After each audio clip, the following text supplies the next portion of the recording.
ക്ലാസ്സുകളൊക്കെ നിങ്ങൾ നന്നായി വാച്ച് ചെയ്യേണ്ടതായിട്ട് വിചാരിക്കുന്നു കേട്ടോ. അപ്പോൾ നമുക്കിന്ന് നമ്മൾ that is we are discussing about the money മാർക്കറ്റിനെ കുറിച്ചിട്ടാണ് നമ്മൾ കഴിഞ്ഞ ക്ലാസ്സുകളിലൊക്കെ എന്ത് ചെയ്തിരുന്നത്, ദാറ്റ് ഈസ് ഡിസ്കസ് ചെയ്തിട്ടുണ്ട്. അതും ഇൻ പെർട്ടിക്കുലർ ആയിട്ട് എടുത്ത് പറയുകയാണെങ്കിൽ we are discussing about different money market ഇൻസ്ട്രുമെൻസിനെ കുറിച്ചിട്ടാണ് നമ്മൾ പറയുന്നത് അല്ലേ. ഏതൊക്കെയാണ് നമ്മൾ ലാസ്റ്റ് ക്ലാസ്സിൽ ഡിസ്കസ് ചെയ്ത് പോയത്? 2-3 മണി മാർക്കറ്റ് ഇൻസ്ട്രുമെൻസുകൾ നമ്മൾ മണി മാർക്കറ്റ് എന്ന് പറഞ്ഞാൽ ഒരു ഐഡിയ വന്നിട്ട് കിട്ടി കാണുമെന്ന് ഞാൻ വിചാരിക്കുന്നു. നമ്മൾ അതിൽ ഡിസ്കസ് ചെയ്ത 3 ഇൻസ്ട്രുമെൻറ്റ്സ് ആണ് നമ്മൾ ഡിസ്കസ് ചെയ്ത് പോകുന്നത്. നല്ല 4 നമ്മൾ പതുക്കെ പറഞ്ഞു പോയി. ഒന്ന് കോൾ മണി മാർക്കറ്റ് ഉണ്ടായിരുന്നു, പിന്നെ പറഞ്ഞത് ഏതായിരുന്നു, ട്രഷറി ബിൽസ് ഉണ്ടായിരുന്നു, പിന്നെ പറഞ്ഞത് ഏതായിരുന്നു, that is we discussed about commercial ബിൽസിനെ കുറിച്ച് പറഞ്ഞു. ആൻഡ് ദെൻ വി ആർ നമ്മൾ ചെയ്തുകൊണ്ടിരിക്കുകയാണ് ദാറ്റ് ഈസ് CPസിനെ കുറിച്ച്, കമേഴ്ഷ്യൽ പേപ്പേഴ്സിനെ കുറിച്ചിട്ട് നമ്മൾ ഡിസ്കസ് ചെയ്യുമായിരുന്നു. നമ്മൾ അതെന്താണ് ഈസ് കമേഴ്ഷ്യൽ പേപ്പർ എന്ന് കണ്ടു, അതിൻ്റെ ഗൈഡ് ലൈൻസുകൾ കണ്ടു, അതിൻ്റെ അഡ്വാൻറ്റേജസ് അതിൻ്റെ നമ്മൾ റീസൺ ആയിട്ട് RBIയുടെ ഗൈഡ് ലൈൻസ് അത്രയാണ് നമ്മൾ കഴിഞ്ഞ ക്ലാസ്സിൽ ഡിസ്കസ് ചെയ്ത് പോയത് അല്ലേ. ഫർദർ ആയിട്ട് നമുക്ക് ഇന്ന് ഡിസ്കസ് ചെയ്യുന്ന ചില പോയിന്റ്സുകൾ ഞാൻ ചെയ്തിട്ടുണ്ട് നമ്മുടെ ബോർഡിൽ കാണാം. അപ്പോൾ ഇന്ന് നമുക്ക് ദാറ്റ് ഇസ് ടുഡേ നമ്മൾ CPയിലെ തന്നെ കണ്ടിന്യൂഷൻ ആയിട്ട് അതിൻ്റെ കുറച്ച് കാര്യങ്ങളിൽ നമ്മൾ എന്ത് ചെയ്യാൻ പോവുകയാണ്, we are going to discuss ആണ്. Okay, then let's begin our class. അപ്പോൾ നമ്മൾ ഇന്ന് first topic the features of CPs. എന്താണ് ഈ കമേഴ്ഷ്യൽ പേപ്പേഴ്സ്? CP എന്ന് പറഞ്ഞാൽ എനിക്ക് മനസ്സിലാകണം, കമേഴ്ഷ്യൽ പേപ്പറാണ്. അപ്പോൾ അതിൻ്റെ ഫീച്ചേഴ്സ് ആണ് നമ്മൾ എന്ത് ചെയ്യാൻ പോകുന്നത്, that we are going to discuss. And you can see in your text book page number 77 നിങ്ങൾക്കത് കാണാം. എന്താണ് CPസിനെ കുറിച്ച് പറയുന്നത്? ഓൾറെഡി നമ്മൾ പറഞ്ഞ കാര്യങ്ങളൊക്കെ തന്നെയാണ്, അതിൽ കൂടുതലൊന്നും അതിൽ എന്തില്ല, എങ്കിൽ പോലും നമുക്കൊന്ന് പറഞ്ഞു പോകാം. CP എന്ന് പറഞ്ഞിട്ടുണ്ടെങ്കിൽ ഒരു short term money market instrument, correct അല്ലേ? ഒരു short term money market instrument ആണ്. അപ്പോൾ അതിൻ്റെ ഒരു ഫീച്ചറായിട്ട് നമുക്കത് പറയാം. പിന്നെ എന്താണ്, it is a certificate acknowledging the debt of the company എന്നാണ് പറയുന്നത്. ഇഷ്യൂയിങ് കമ്പനിയുടെ ഡെറ്റിനെ എക്നോളജ് ചെയ്യുന്ന ഒരു സർട്ടിഫിക്കറ്റ് ആണ് എന്ന് പറയുന്നത് നമ്മുടെ CP എന്ന് പറയുന്നത്, ദാറ്റ് ഈസ് കമേഴ്ഷ്യൽ പേപ്പർ എന്ന് പറയുന്നത്. പിന്നെ ഇത് എപ്പോഴും ഇഷ്യൂ ചെയ്യാൻ എങ്ങനെയാണ് നമ്മൾ പറഞ്ഞത്, it is always issue at ഡിസ്കൗണ്ടിലാണ് എപ്പോഴും ഇഷ്യൂ, ഫേസ് വാല്യൂവിൽ നിന്ന് കുറഞ്ഞിട്ടാണ് എപ്പോഴും കമേഴ്ഷ്യൽ പേപ്പേഴ്സ് ഡിസ്കൗണ്ട് ഇഷ്യൂ ചെയ്യാൻ നമ്മൾ പറഞ്ഞു. പിന്നെ എന്താണ്, ഇത് എല്ലാവർക്കും ചെയ്യാൻ പറ്റില്ല. നമ്മൾ പറഞ്ഞതാണ് ക്രെഡിറ്റ് റേറ്റിംഗ് ഏജൻസീസ് റെക്കമെൻഡ് ചെയ്ത് അല്ലെങ്കിൽ അതിൽ നമ്മൾ പഠിക്കുന്നത് എന്താണ്, P2 അല്ലെ, P2 എന്നുള്ള ഗ്രേഡിൽ കൊടുത്തിട്ടുള്ള കമ്പനീസിന് മാത്രമാണ് ഇത് ഇഷ്യൂ ചെയ്യാനായിട്ട് സാധിക്കുള്ളൂ. അത് തന്നെയാണ് പറയുന്നത്. It can be issued only by financially sound business corporations or business houses. നല്ല ഫിനാൻഷ്യലി, അതായത് ക്രെഡിറ്റ് റേറ്റിംഗ് കിട്ടിയാൽ അവർ ഫിനാൻഷ്യലി സൗണ്ട് ആയിരിക്കണം. നമ്മൾ P2 എന്നൊക്കെ പറഞ്ഞിട്ടുണ്ടായിരുന്നു, അതായത് ലോവസ്റ്റ് ക്രെഡിറ്റ് റിസ്ക് ഉള്ള കമ്പനീസിനെയാണ് ക്രിസിലൊക്കെ നമ്മുടെ ക്രെഡിറ്റ് റേറ്റിംഗ് ഏജൻസീസ് ഇയാൾക്ക് ഗ്രേഡ് ചെയ്ത് കൊടുക്കാമെന്ന് നമ്മൾ പറഞ്ഞിരുന്നു. അപ്പം അങ്ങനെയുള്ള സൗണ്ട് ബിസിനസ് ഹൗസസിന് മാത്രമേ, അപ്പോൾ അതൊരു ക്യാരക്ടറിസ്റ്റിക്സ് ഫീച്ചറാണ്. പിന്നെ പറയുന്നത് എന്താണ്, വർക്കിംഗ് ക്യാപിറ്റൽ റിക്വയർമെൻ്റ് ഉള്ളതാണ്. വേറെ ആവശ്യങ്ങൾക്കല്ല, ഷോർട്ട് ടേം വർക്കിംഗ് ക്യാപിറ്റൽ റിക്വയർമെൻറ്റ്സിന് വേണ്ടിയാണ് കമേഴ്ഷ്യൽ പേപ്പേഴ്സ് ഇഷ്യൂ ചെയ്യാറുള്ളത്. അതും അതിൻ്റെ ഒരു ഫീച്ചറായിട്ട് നമുക്ക് പറയാം. It is an instrument for financing working capital requirements. പിന്നെ പറയുന്നത് എന്താണ്, ഇതൊക്കെ നമ്മൾ ഡിസ്കസ് ചെയ്ത് പോലെ തന്നെയാണ്. It can be transferred by, എങ്ങനെ ചെയ്യാന്നാണ് പറയുന്നത്, by mere delivery or endorsement എന്നാണ് പറയുന്നത്. നമ്മൾ പഠിച്ചതിനൊക്കെ നമുക്ക് എന്ത് ചെയ്യാം, എക്സ്ട്രാ ഒരു ഫീച്ചേഴ്സ് ഓഫ് CP എന്നൊന്നും പറഞ്ഞ് എഴുതേണ്ടതില്ല. ആ പഠിച്ച കാര്യം തന്നെ യു ക്യാൻ എന്ത് ചെയ്യാം, you will be able to write down what are the features of CP or what are the characteristics features of CP എന്ന് പറയും. Okay, commercial paper. അപ്പോൾ അത്രയാണ് നമുക്ക് അതിൻ്റെ ഫീച്ചേഴ്സ് പറയാനുള്ളൂ. നമ്മൾ ആദ്യത്തെ ടോപ്പിക് തന്നെ ഡിസ്കസ് ചെയ്ത് കഴിഞ്ഞു. ഇനി രണ്ടാമത് എന്താണ് പറയുന്നത്, what are the advantages of commercial papers? Commercial പേപ്പേഴ്സിൻ്റെ അഡ്വാൻറ്റേജസ് എന്തൊക്കെയാണെന്നാണ് next we are going to discuss. എന്താണ് അതിൽ ഫസ്റ്റ് പറയുന്നത്, സിംപ്ലിസിറ്റി എന്നാണ് പറയുന്നത്. വളരെ സിമ്പിളാണെന്നാണ് പറയുന്നത്. ഡോക്യുമെൻറ്റേഷൻ, ഇതിൻ്റെ ഡോക്യുമെൻറ്റേഷൻ എന്ന് പറയുന്നത് വളരെ സിമ്പിളാണ്. അതായത് കാരണം നമ്മൾ പറഞ്ഞിരുന്നു ഇതിന് ഡിമാറ്റ് ഫോമാണ്, നമ്മുടെ സ്റ്റാൻഡ് ബൈ ഫെസിലിറ്റി ഇതൊക്കെയാണ് നമ്മൾ ലാസ്റ്റ് പ്രത്യേക ഭാഗം പറയുന്നത്. ഡിമാറ്റിന് കൂടുതൽ, അതായത് പ്രൈമറി ഡീലേഴ്സും ആയിരിക്കും ശരി, അതുപോലെ തന്നെ സാറ്റലൈറ്റ് ഡീലേഴ്സും തന്നെ പറഞ്ഞാൽ തരുന്നു, അതൊക്കെ ഒരു ഡിമാറ്റ് ഫോമിലാണ് കൂടുതൽ പ്രിഫർ ചെയ്യുന്നത്. അപ്പോൾ അതിൻ്റെ ഏറ്റവും വലിയ ഡോക്യുമെൻറ്റേഷൻ കുറേ പേപ്പേഴ്സ് വരെ കിട്ടി കണക്കിലൊന്നും ചെയ്യേണ്ട കാര്യമില്ല. നമുക്ക് ഡിമെറ്റീരിയലൈസ്ഡ് ഫോമിലാണ് ചെയ്യുന്നത്. അതുകൊണ്ട് തന്നെ ഇത് വളരെ സിമ്പിളാണെന്ന് നമ്മൾ പറഞ്ഞത്. അതാണ് ഇതിന് വൺ ഓഫ് ദി അഡ്വാൻറ്റേജസ് എന്ന് പറയുന്നത്. അതിൻ്റെ സെക്കൻഡ് അഡ്വാൻറ്റേജസ് അട്രാക്റ്റീവ് റിട്ടേൺ എന്നാണ് പറയുന്നത്. നല്ല റിട്ടേൺ കിട്ടുമ്പോൾ എന്നാണ് പറയുന്നത് commercial പേപ്പേഴ്സിന്. CPs can provide attractive return to the investor than they get from other similar investment arrangements. മറ്റുള്ള ഇതേപോലെയുള്ള ഇൻവെസ്റ്റ്മെൻറ്റ് മെത്തേഡ്സുകൾ അല്ലെങ്കിൽ അങ്ങനെയുള്ള ഇൻസ്ട്രുമെൻറ്റ്സിന് കിട്ടുന്നതിനേക്കാൾ കൂടുതൽ റിട്ടേൺ ഇതിൽ നിന്ന് കിട്ടുന്നുണ്ട് കമേഴ്ഷ്യൽ പേപ്പേഴ്സിന് ഇൻവെസ്റ്റേഴ്സിന് കിട്ടുന്നുണ്ടെന്നാണ് പറയുന്നത്. പിന്നെ എന്താണ് നെക്സ്റ്റ് പറയുന്നത്, ഇറ്റ് ഈസ് ഫ്രീലി ട്രാൻസ്ഫർ എന്ന് പറയുന്നതാണ്. That's why mere delivery or investment we can transfer the commercial papers നമുക്ക് ട്രാൻസ്ഫർ ചെയ്യാനായിട്ട് സാധിക്കും. അതന്നെയാണ് അതിൽ പറയുന്നുള്ളൂ. CPs are freely transferable by via delivery. അതാണ് ഫോർത്ത് അഡ്വാൻറ്റേജസ് ആയിട്ട് പറയുന്നത്. ഇതൊക്കെ നിങ്ങൾക്ക് എന്തായിട്ട് എഴുതാം, ക്യാരക്ടറിസ്റ്റിക്സും ആയിട്ട് എഴുതാം കേട്ടോ. ഇത് സെപ്പറേറ്റ് ഹെഡിങ് ആയിട്ടൊന്നും നിങ്ങൾ പഠിക്കാൻ നിൽക്കണ്ട. ഒരു കോമൺ ആയിട്ട് കുറച്ച് പോയിന്റ്സ് മസ്റ്റ് അത്രയും ചെയ്ത് വെക്കണം. പിന്നെ പറയുന്നത് എന്താണ്, next point assurance of capital എന്നാണ് പറയുന്നത്. അഷുറൻസ് ഓഫ് ക്യാപിറ്റൽ എന്ന് പറയുന്നത് one of the advantages of CP എന്നാണ് പറയുന്നത്. അപ്പോൾ നമുക്ക് അത് നോക്കാം എന്താണ്. Investors need not worry about the loss of capital. It is issued by financially sold companies only. ആലോചിച്ച് നോക്കിയാൽ നമ്മൾ ക്രെഡിറ്റ് റേറ്റിംഗിൽ ഒരു പ്രത്യേക ഗ്രേഡ് P2 എന്നൊക്കെ കൊടുത്തിട്ടുള്ള കമ്പനീസ് മാത്രമാണ് ഇഷ്യൂ ചെയ്യുള്ളൂ. ഇൻവെസ്റ്റേഴ്സിനെ സംബന്ധിച്ച് എന്താണ്, അവർ ഇൻവെസ്റ്റ് ചെയ്ത എമൗണ്ടിനെ കുറിച്ച് അവർക്ക് do not bother about it. അതിനെക്കുറിച്ച് ഒരു ടെൻഷൻ ആവശ്യമില്ല, പോവില്ല. അതായത് ഫിനാൻഷ്യലി സൗണ്ട് ആയിട്ടുള്ള കമ്പനീസ് എന്ത് ഇഷ്യൂ ചെയ്യുള്ളൂ, കമേഴ്ഷ്യൽ പേപ്പേഴ്സ് ഇഷ്യൂ ചെയ്യുള്ളൂ. അതാണ് പറയുന്നത് നമ്മളുടെ ഇൻവെസ്റ്റ് ചെയ്ത എമൗണ്ടിന് ഒരു അഷുറൻസ് ഉറപ്പുണ്ടെന്നാണ് പറയുന്നത്. അതുകൊണ്ട് investors need not worry about the loss of capital. കാരണം വെച്ചാൽ ക്യാപിറ്റലിലേക്ക് ഇൻവെസ്റ്റ് ചെയ്ത എമൗണ്ട് പോകുമോ എന്നുള്ളതൊന്നും അവർക്ക് ടെൻഷൻ അടിക്കേണ്ട കാര്യമില്ല. ഇത്രയാണ് അഡ്വാൻറ്റേജസ് ഓഫ് കമേഴ്ഷ്യൽ പേപ്പേഴ്സ് ആയിട്ട് നമുക്ക് പറയാനായിട്ട്. സിമ്പിൾ ആയിട്ടുള്ള കാര്യം. ഇതിൽ അതിൻ്റെ ക്യാരക്ടറിസ്റ്റിക്സ് പറഞ്ഞത് വളരെ സിമ്പിളാണ് പഠിക്കാനായിട്ട്. അഡ്വാൻറ്റേജസ് ഓഫ് CP എന്നാണ് പറയുന്നത്. നെക്സ്റ്റ് നമുക്ക് അറിഞ്ഞിരിക്കേണ്ടത് എന്ത് കാര്യത്തിലും അതിൻ്റെതായ അഡ്വാൻറ്റേജസ് ഉണ്ടെങ്കിൽ അതിൻ്റെ കൂടെ ഉണ്ടായിരിക്കും അതിൻ്റെതായ ചില ഡിസഡ്വാൻറ്റേജസ് ഉണ്ടായിരിക്കും. ദെൻ കൂടെ ഡിസഡ്വാൻറ്റേജസ് ഓഫ് കമേഴ്ഷ്യൽ പേപ്പേഴ്സ് എന്നാണ് നമ്മൾ നെക്സ്റ്റ് ഡിസ്കസ് ചെയ്യുന്നത്. ഇഷ്യൂ ഈസ് നോട്ട് ഈസി എന്നാണ് പറയുന്നത്. അപ്പോൾ നമ്മൾ വളരെ സിമ്പിളാണെന്നൊക്കെ നമ്മൾ പറഞ്ഞുവെങ്കിലും ഇതിൻ്റെ ഇഷ്യൂ അത്ര എളുപ്പമല്ല. കാരണം ഒറ്റ റീസണുള്ളൂ, ക്രെഡിറ്റ് റേറ്റിംഗ് ഏജൻസീസിന് റേറ്റിംഗ് കിട്ടണം. അത് കിട്ടാൻ അത്ര എളുപ്പമല്ല. ഫിനാൻഷ്യലി അത് വെറുതെ കുറച്ച് കാശ് കൊണ്ടായി നമുക്കൊന്നും കൊടുത്താൽ അവരെന്ത് ചെയ്യില്ല, ക്രെഡിറ്റ് റേറ്റിംഗ് ഏജൻസീസ് ക്രിസിൽ പോലെയുള്ളതൊന്നും നമുക്ക് എന്ത് ചെയ്തില്ല, റേറ്റിംഗ് കമ്പനീസിന് തരില്ല. അപ്പോൾ അത് കിട്ടുക എന്ന് പറയണമെങ്കിൽ നമ്മുടെ കമ്പനി എന്ത് ചെയ്യണം, must be in such A position, അങ്ങനെ പൊസിഷനിൽ ആയിരിക്കണം. അപ്പോൾ അത് ആ ഒരു കാര്യം വെച്ച് നോക്കുമ്പോൾ ആ ഒരു പൊസിഷനിലേക്ക് എത്താതെ ഒരു കാരണവശാലും ഒരു കമ്പനിക്ക് എന്ത് ചെയ്യാൻ പറ്റില്ല, കമേഴ്ഷ്യൽ പേപ്പേഴ്സ് ഇഷ്യൂ ചെയ്യാനായിട്ട് സാധിക്കില്ല. അതുകൊണ്ടാണ് പറയുന്നത് issue is not easy for issuing CPs. Credit rating is a must. It is difficult and time consuming. അത് അത്ര എളുപ്പമല്ല, കുറച്ച് സമയം എടുക്കും. ഒരു കമ്പനിക്ക് തുടങ്ങിയ ഒരു ഫിനാൻഷ്യലി സ്റ്റേബിളായി ഫിനാൻഷ്യലി വയബിൾ ആയിട്ട് വരാനായിട്ട് അതിൻ്റേതായിട്ടുള്ള കുറച്ച് സമയം എടുക്കും. അപ്പോൾ അതൊരു ടൈം കൺസ്യൂമിംഗ് കൂടിയാണെന്നാണ് പറയുന്നത്. അപ്പോൾ അതാണ് വൺ ഓഫ് ദി ഡിസഡ്വാൻറ്റേജസ് ആയിട്ട് പറയുന്ന കാര്യം. പിന്നെ പറയുന്നത് എന്താണ്, നോ ടാക്സ് ഇൻസെൻറ്റീവ് എന്നാണ് പറയുന്നത്. നമുക്ക് ടാക്സിൻ്റെ വലിയ ബെനിഫിറ്റുകൾ ഇൻവെസ്റ്റേഴ്സിന് ഇതുവഴി കിട്ടാനായിട്ട് പോകുന്നില്ല. No tax incentive for investors. Investors are not attracted to CPs since there is no tax incentive. നമ്മൾ സാധാരണ ഒരു ഇൻവെസ്റ്റ്മെൻറ്റിലേക്ക് സാധാരണ നമ്മൾ പോവുക ടാക്സിൻ്റെ എന്താ വെച്ചാൽ പല ബെനിഫിറ്റുകൾ ടാക്സ് നമുക്ക് കിട്ടും. ടാക്സ് ബെനിഫിറ്റ്സ് നമുക്ക് ടാക്സ് പഠിക്കുന്നതാണ്. എന്തിലൊക്കെ ഇൻവെസ്റ്റ് ചെയ്താൽ നമുക്ക് ടാക്സ് എക്സംഷൻ കിട്ടുന്ന നമ്മൾ പഠിക്കും. പക്ഷെ അങ്ങനെയുള്ളൊരു സംഭവം നമ്മുടെ കമേഴ്ഷ്യൽ പേപ്പേഴ്സിലേക്ക് അതുകൊണ്ട് തന്നെ എന്താണ് ഇൻവെസ്റ്റേഴ്സിന് അത്ര വലിയ അട്രാക്ഷൻ ഉള്ള ഒരു ഇൻവെസ്റ്റ്മെൻറ്റ് അല്ലെങ്കിൽ അല്ല എന്നാണ് പറയുന്നത് കമേഴ്ഷ്യൽ പേപ്പേഴ്സ്. അപ്പോൾ അതാണ് അതിന് വലിയൊരു ഡിസഡ്വാൻറ്റേജസ് ആയിട്ട് പറയുന്നത്. നെക്സ്റ്റ് പറയുന്നത് എന്താണ്, ഇത് നടക്കുന്നത് ആവശ്യമാണ്.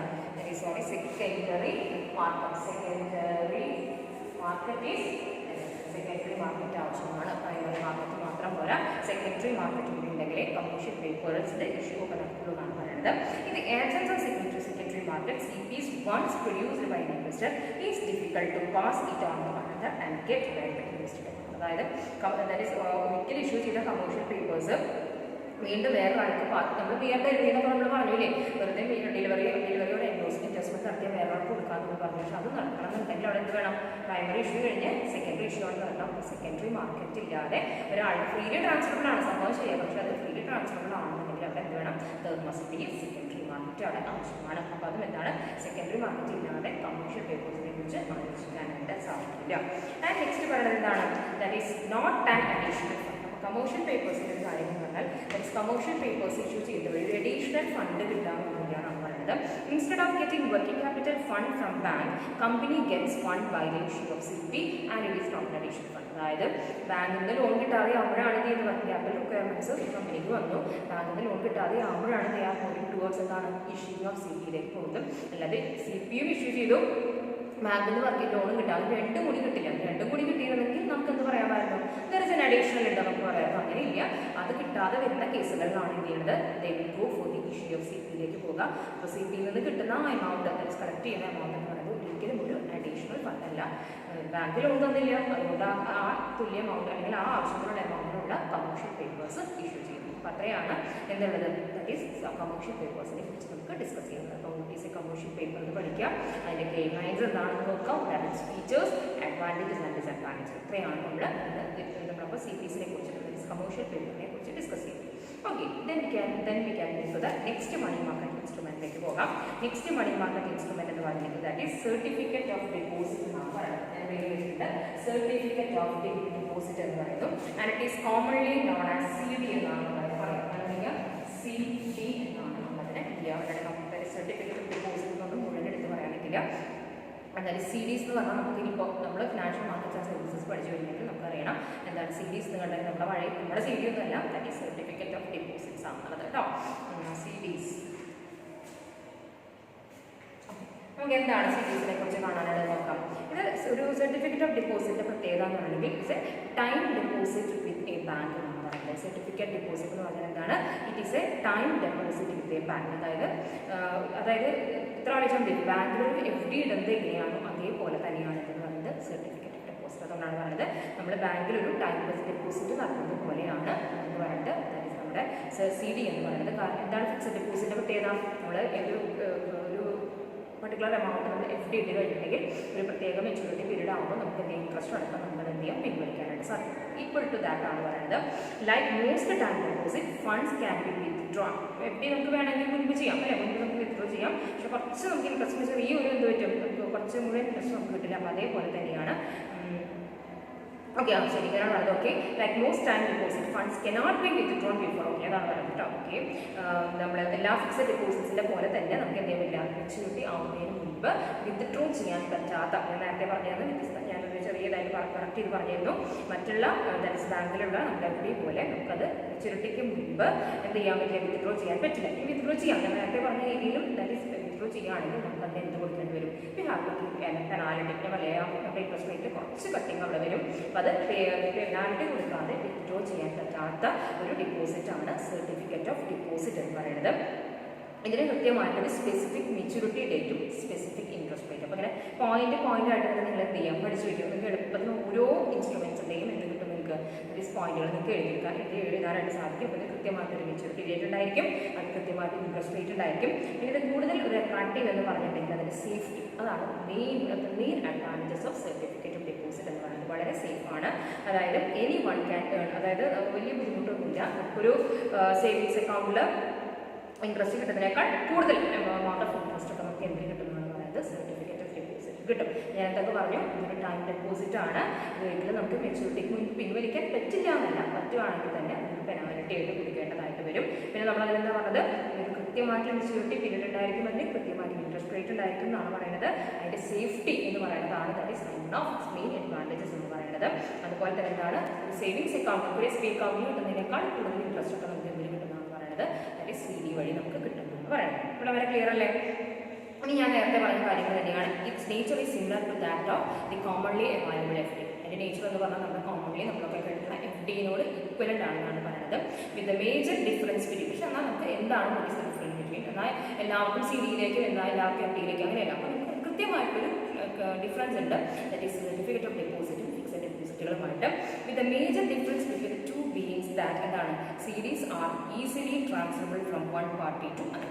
CDസിന് ഒരു പ്രത്യേകത എന്താണ്, ഈസിലി വലിയ ബുദ്ധിമുട്ടൊന്നുമില്ലാതെ ഒരാളിൽ നിന്ന് മറ്റൊരാൾ ട്രാൻസ്ഫർ ചെയ്യാം. നമ്മുടെ ഫിക്സഡ് ഡെപ്പോസിറ്റ് എന്ന് ആലോചിക്കുമ്പോൾ നമ്മുടെ വീട്ടിൽ FD ഇട്ട് റെസിപ്പിരിക്കുന്നെങ്കിൽ നമുക്ക് ഇതാ വിളിച്ചോ, വേറെ ആൾക്ക് നമുക്ക് ഈസി ട്രാൻസ്ഫർ ചെയ്യാൻ പറ്റും. ഇല്ല, ബാങ്കിൽ പോയി അത് കുറേ പ്രൊസീജിയേഴ്സ് അതിന് വരുന്നുണ്ടായിരിക്കും. അത് that is the main difference between CD and FD. അല്ലെങ്കിൽ ഇത് രണ്ടും ഒരുപോലെ തന്നെയാണ് അതിൻ്റെ നേച്ചറിലൊക്കെ. പക്ഷേ only the difference is that എന്താണ്, FDs are not freely transferable. FDs freely transferable അല്ല എന്നാണ് പറയുന്നത്. നമുക്ക് കുറച്ച് പോയിന്റ്സ് കിട്ടും. പിന്നെ CD-നെ കുറിച്ച് പറയുന്നത് എന്താണ്, ദാറ്റ് ഈസ് ഈ അൺസെക്യൂർഡ് നെഗോഷ്യബിൾ പ്രോമിസറി നോട്ടാണ്. അൺസെക്യൂർഡ് ആയിട്ടുള്ള ഇതാണ് ഞാൻ അൺസെക്യൂർഡ് എന്ന് പറഞ്ഞിരുന്നു.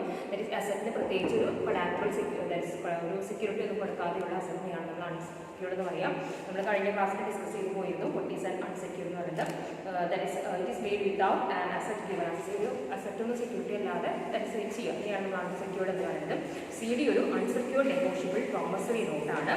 ഇത് ഇഷ്യൂ ചെയ്യാൻ രണ്ട് സ്ഥാപനങ്ങളാണ് ഇഷ്യൂ ചെയ്യുക. ഒന്ന് കമേഴ്ഷ്യൽ ബാങ്ക്സും ഒന്ന് ഡെവലപ്മെൻറ്റ് ഫിനാൻഷ്യൽ ഇൻസ്റ്റിറ്റ്യൂഷൻസും. അപ്പോൾ അതാണ് പിന്നെ CD-യെ കുറിച്ച് നമുക്ക് ഓർത്ത് വയ്ക്കാനുള്ളത്. It is issued by first ആരാണ്, കമേഴ്ഷ്യൽ ബാങ്ക്സിൽ ഇഷ്യൂ ചെയ്യാം. അതുപോലെ തന്നെ എന്താണ്, ദാറ്റ് ഈസ് ഡെവലപ്മെൻറ്റ് ഫിനാൻഷ്യൽ ഇൻസ്റ്റിറ്റ്യൂഷൻസിനും ഇത് ഇഷ്യൂ ചെയ്യാമെന്നാണ് പറയുന്നത്. അതിൽ തന്നെ അപ്പം രണ്ടുപേര് ഇഷ്യൂ ചെയ്യുന്നു. ആരൊക്കെയാണ്, കമേഴ്ഷ്യൽ ബാങ്ക്സും ദാറ്റ് ഈസ് പിന്നെ ഡെവലപ്മെൻറ്റ് ഫിനാൻഷ്യൽ ഇൻസ്റ്റിറ്റ്യൂഷൻസും. ഇനി അവർ രണ്ടുപേരും ഇഷ്യൂ ചെയ്യുമ്പോൾ എന്താണ് ഓരോന്നിൻ്റെ ഡിഫറൻസ് എന്നാണ് നമുക്ക് അറിയേണ്ടത്. ദാറ്റ് ഈസ് കമേഴ്ഷ്യൽ ബാങ്ക്സ് എപ്പോഴും സർട്ടിഫിക്കറ്റ് ഓഫ് ഡെപ്പോസിറ്റ് ഡിസ്കൗണ്ടിലായിരിക്കും. മനസ്സിലാക്കുക, ഫേസ് വാല്യൂവിനേക്കാൾ കുറഞ്ഞ് ഡിസ്കൗണ്ടിലായിരിക്കും കമേഴ്ഷ്യൽ ബാങ്ക്സ് സർട്ടിഫിക്കറ്റ് ഓഫ് ഡെപ്പോസിറ്റ്സുകൾ ഇഷ്യൂ ചെയ്യുന്നത്. അതേസമയം എന്താണെന്നാണ് പറയുന്നത്, the series issued by DFIs എന്ന് പറയുന്നത് നമ്മളിപ്പോൾ പറഞ്ഞത് തന്നെ ഡെവലപ്മെന്റ് ഫിനാൻഷ്യൽ ഇൻസ്റ്റിറ്റ്യൂഷൻസ് എങ്ങനെ ചെയ്യാമെന്നാണ് പറയുന്നത്, ക്യാൻ ബി കൂപ്പൺ ബെയറിംഗ് ആയിരിക്കും എന്നാണ് പറയുന്നത്. എങ്ങനെയായിരിക്കും? കൂപ്പൺ ബെയറിംഗ് എന്ന് പറഞ്ഞാൽ ഒന്നുമില്ല, അതിൻ്റെ കൂടെ ഒരു കൂപ്പൺ അറ്റാച്ച് ചെയ്തിട്ടുണ്ടായിരിക്കും chance. It debt obligation coupon attach that represents എന്താണ് സെമി ആനുവൽ ഇൻട്രസ്റ്റ് പേയ്മെൻറ്റ്. അതായത് സെമി ആനുവൽ ആയിട്ട് 2 കൊല്ലത്തിൽ 2 പ്രാവശ്യമായിട്ട് ഇൻട്രസ്റ്റ് കൊടുക്കാവുന്ന രീതിയിൽ ഒരു കൂപ്പൺ അറ്റാച്ച് ചെയ്തിട്ടായിരിക്കും ആര് ചെയ്യാം, DFIs, അതായത് എന്താണ് ഡെവലപ്മെൻറ്റ് ഫിനാൻഷ്യൽ ഇൻസ്റ്റിറ്റ്യൂഷൻസ് എന്ത് ഇഷ്യൂ ചെയ്യുക, സർട്ടിഫിക്കറ്റ് ഓഫ് ഡെപ്പോസിറ്റ്സുകൾ ഇഷ്യൂ ചെയ്യും. അപ്പോൾ അതാണ് 2 വ്യത്യാസം എന്ന് പറയുന്നത്. അപ്പോൾ 2 പേർക്ക് ചെയ്യാം, കമേഴ്ഷ്യൽ ബാങ്ക്സിനും ചെയ്യാം, അതുപോലെ തന്നെ ഡെവലപ്മെൻറ്റ് ഫിനാൻഷ്യൽ ഇൻസ്റ്റിറ്റ്യൂഷൻസിനും ചെയ്യാം. ഇവരെപ്പോഴും കമേഴ്ഷ്യൽ ബാങ്ക്സ് ഡിസ്കൗണ്ടിലാണ് ചെയ്യുക, അതുപോലെ തന്നെ DFIs എങ്ങനെ ചെയ്യുക, കൂപ്പൺ ബെയറിംഗ് ആയിട്ടാണ് ചെയ്യുക. പിന്നെ എന്താണെന്നാണ് പറയുന്നത്, സാധാരണ മെച്യൂരിറ്റി ഡേറ്റ് എന്ന് പറഞ്ഞിട്ടുണ്ടെങ്കിൽ ദാറ്റ് ഈസ് 91 days ആണ്. മനസ്സിലാക്കി വയ്ക്കുക, സർട്ടിഫിക്കറ്റ് ഓഫ് ഡെപ്പോസിറ്റ്സിൻ്റെ മെച്യൂരിറ്റി പീരീഡ് എന്ന് പറഞ്ഞിട്ടുണ്ടെങ്കിൽ 91 days ആണെന്നാണ് പറയുന്നത്. For the CDs issued by banks. ശ്രദ്ധിക്കാം, പിന്നെ ഒരു ഡിഫറൻസ് എന്താണ്, ബാങ്ക് ഇഷ്യൂ ചെയ്യുന്ന സർട്ടിഫിക്കറ്റ് ഓഫ് ഡെപ്പോസിറ്റ് ആണെന്നുണ്ടെങ്കിൽ എത്രയായിരിക്കും, 91 days ആയിരിക്കും എന്നാണ് പറയുന്നത്. അതേസമയം DFIs ഇഷ്യൂ ചെയ്യുന്ന സർട്ടിഫിക്കറ്റ് ഓഫ് ഡെപ്പോസിറ്റ് ആണെന്നുണ്ടെങ്കിൽ എന്തായിരിക്കും, 1 to 3 years ആയിരിക്കും. 1 തൊട്ട് 3 കൊല്ലം വരെയുള്ളതായിരിക്കും certificate of deposits issued by DFIs എന്ന് പറയുന്നത്. പിന്നെ ഇത് എപ്പോഴും ഇഷ്യൂ ചെയ്യാം, that is in multiples of 5 lakh rupees. അപ്പോൾ മനസ്സിലാക്കുക, അത് 5 ലക്ഷത്തിൽ നിന്നുള്ള മൾട്ടിപ്പിൾസിലാണ് ഇഷ്യൂ ചെയ്യേണ്ടത്. അങ്ങനെ മാക്സിമം എന്ത് ചെയ്യാനാണ്, മാക്സിമം അല്ല, മിനിമം ഇൻവെസ്റ്റ്മെൻറ്റ് മിനിമം എത്ര വേണം, 25 lakh വേണം. അതിൻ്റെ ഡിനോമിനേഷൻ എന്ന് പറയുന്നത് 5 ലക്ഷം എന്നുള്ളതാണ്. അങ്ങനെ ഒരു മിനിമം 25 lakhiനുള്ളത് എങ്കിലും എന്ത് വേണം, സർട്ടിഫിക്കറ്റ് ഓഫ് ഡെപ്പോസിറ്റ് ഉണ്ടായിരിക്കണം. ഇതിൻ്റെ മെയിൻ ഇൻവെസ്റ്റേഴ്സ്, ഇതിൽ ഈ ഒരു സർട്ടിഫിക്കറ്റ് ഓഫ് ഡെപ്പോസിറ്റ് കൊണ്ടുവന്ന് മെയിനായിട്ട് ഇൻവെസ്റ്റ് ചെയ്യുന്നവർ എന്ന് പറയുന്നെങ്കിൽ that is retail customers and corporates with surplus fund. അതായത് കുറച്ച് കൂടുതൽ പൈസ കയ്യിലുള്ള സർപ്ലസ് ഫണ്ടുള്ള ചില ബിസിനസ് ഹൗസസും, അതുപോലെ തന്നെ എന്താണ് റീറ്റെയിൽ ആയിട്ടുള്ള കസ്റ്റമർ, നമ്മളെ പോലെ റീറ്റെയിൽ കസ്റ്റമേഴ്സും, അതുപോലെ തന്നെ സർപ്ലസ് ഫണ്ടുള്ള ചില ബിസിനസ് ഹൗസസുമാണ് ദാറ്റ് സർട്ടിഫിക്കറ്റ് ഓഫ് ഡെപ്പോസിറ്റ് എന്ത് ചെയ്യാം, ഫണ്ട് കൊണ്ട് മണി കൊണ്ട് ഇൻവെസ്റ്റ് ചെയ്യാനാണ് പറയുന്നത്.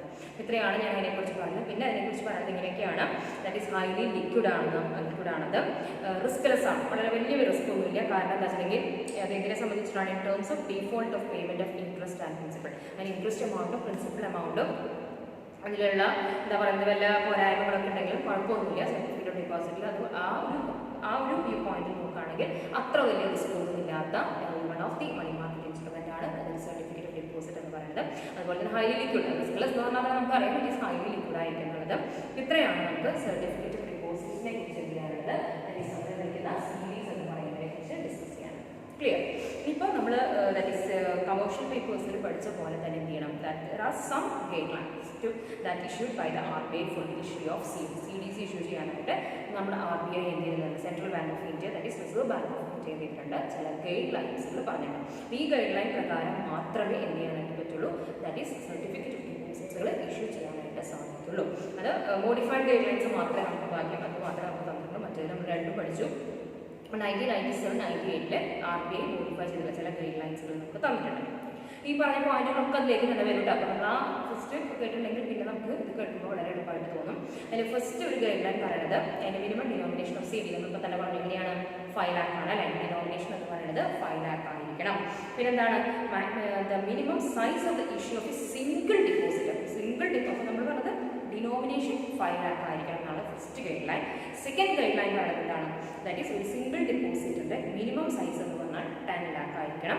Additional amounts can be issued in multiples of ₹5 lakh. അപ്പോൾ മിനിമം ഒരാൾ സിംഗിൾ ഇൻവെസ്റ്റർ 10 lakh എങ്കിലും എടുത്തിരിക്കണം. പിന്നെ അത് എടുക്കുമ്പോൾ എന്താണ്, മൾട്ടിപ്പിൾസ് ഓഫ് 5, അതായത് 10 കഴിഞ്ഞാൽ 15 അങ്ങനെ പോകാൻ പറ്റുള്ളൂ. അവരുടെ 10, 11, 12, 13 പോകാൻ പറ്റില്ല.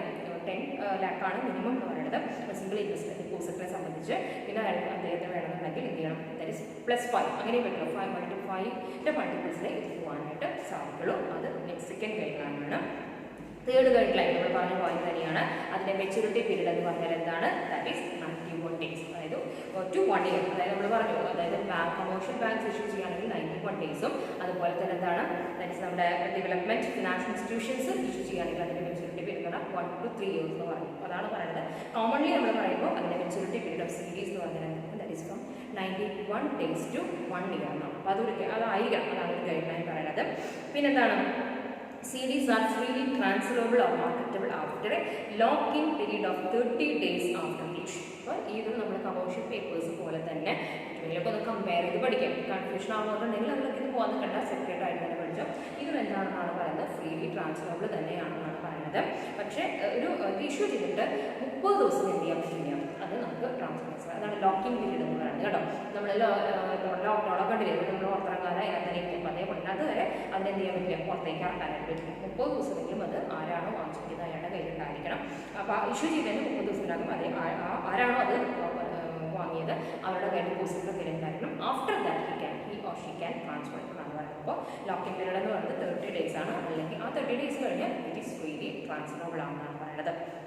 പിന്നെ എന്താണ്, all scheduled banks other than regional rural banks are allowed to issue CDs without seal. ആണ് ഒരുവിധം എല്ലാ ഷെഡ്യൂൾഡ് ബാങ്ക്സുകളും, അത് അതിൽ ആരും പഠില്ല, റീജിയണൽ റൂറൽ ബാങ്ക്സുകൾ പഠിക്കും. അങ്ങനെയുള്ള റീജിയണൽ റൂറൽ ബാങ്ക്സുകൾ ഒഴിച്ച് എല്ലാ ഷെഡ്യൂൾഡ് ബാങ്ക്സിലും എന്ത് ചെയ്യാമെന്നാണ് പറയുന്നത്, they can go for this നമ്മുടെ സർട്ടിഫിക്കറ്റ് ഓഫ് ഡെപ്പോസിറ്റ്സിലേക്ക് പോകാം. കമേഴ്ഷ്യൽ പേപ്പറിലാവുമ്പോൾ പറ്റുന്നില്ല, ക്രെഡിറ്റ് റേറ്റിംഗ് ഏജൻസീസ് റാങ്ക് കൊടുക്കുന്നവരൊക്കെ പറ്റുന്നുള്ളൂ. ഇതങ്ങനെയൊന്നുമില്ല, ഒരുവിധം എല്ലാ ഷെഡ്യൂൾഡ് ബാങ്ക്സിനും they can issue this CDs without seal. പ്രത്യേകിച്ച് അതിന് സീൽ ലിമിറ്റ് ഒന്നും ഇല്ലാതെ എല്ലാ ഷെഡ്യൂൾഡ് ബാങ്ക്സിനും, റീജിയണൽ റൂറൽ ബാങ്ക്സിനും പറ്റില്ല, അല്ലാതെ എല്ലാ ഷെഡ്യൂൾഡ് ബാങ്ക്സിനും എന്ത് ചെയ്യാം, CDs ക്യാൻ ബി ഇഷ്യൂഡ് എന്നാണ് പറയുന്നത്.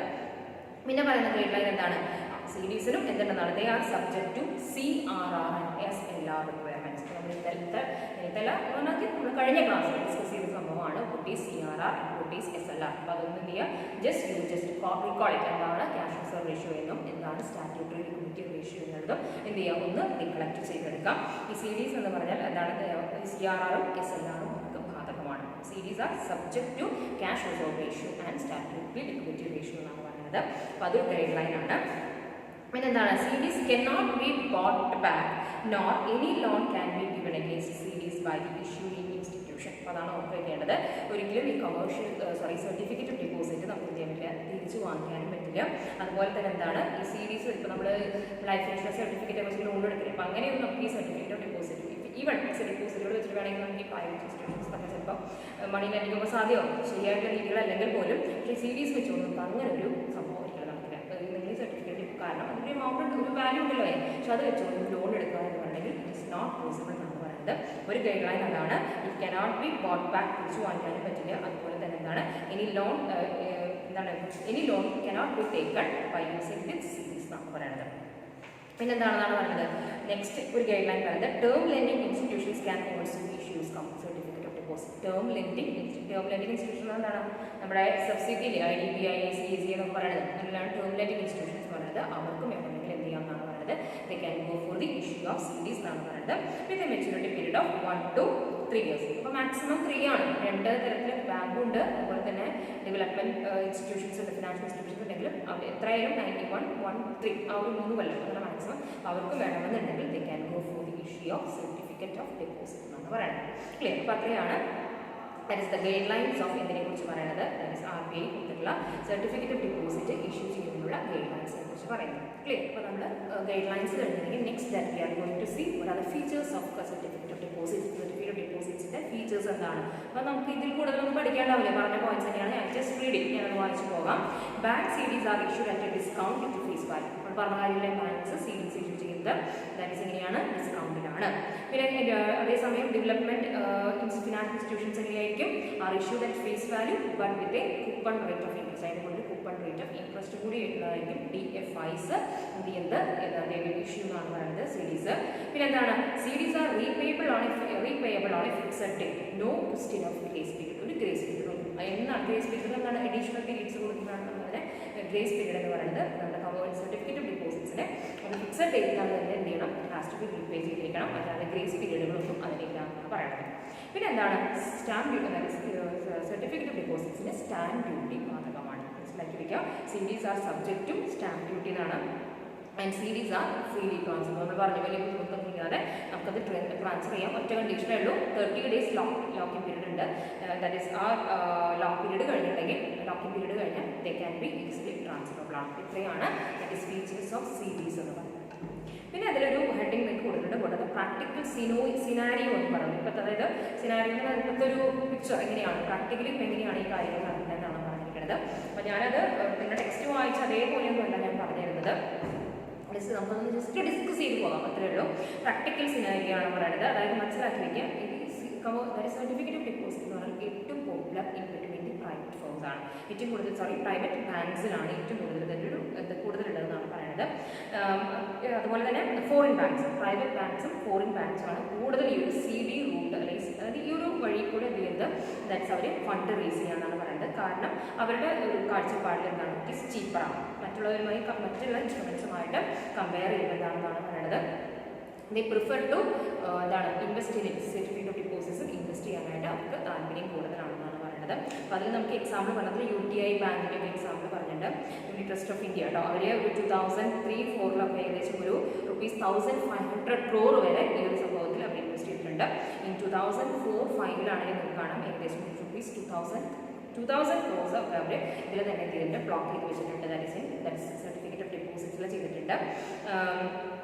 ആ സമയത്തൊക്കെ അതിൻ്റെ ഒരു ഇൻട്രസ്റ്റ് റേറ്റ് എന്നൊക്കെ പറഞ്ഞിട്ടുണ്ടെങ്കിൽ ആ ഒരു കാലഘട്ടം 2003 കുറച്ച് പഴയതാണ് എങ്കിൽ പോലും പറഞ്ഞിട്ടുള്ളത് ഒരു 6%, ദാറ്റ് ഈസ് ഒരു ഫോർ 1 year ടേമിനാണെന്നുണ്ടെങ്കിൽ 6% തൊട്ട് ഒരു 6.5% വരെയൊക്കെ അവർക്ക് അതിൻ്റെ ഇൻട്രസ്റ്റ് റേറ്റ് കിട്ടിയിരുന്നു എന്നാണ്. അപ്പോൾ കുറച്ച് പഴയ കാര്യങ്ങളാണ് നമുക്കതിൽ പറഞ്ഞു തന്നിരിക്കുന്നത്.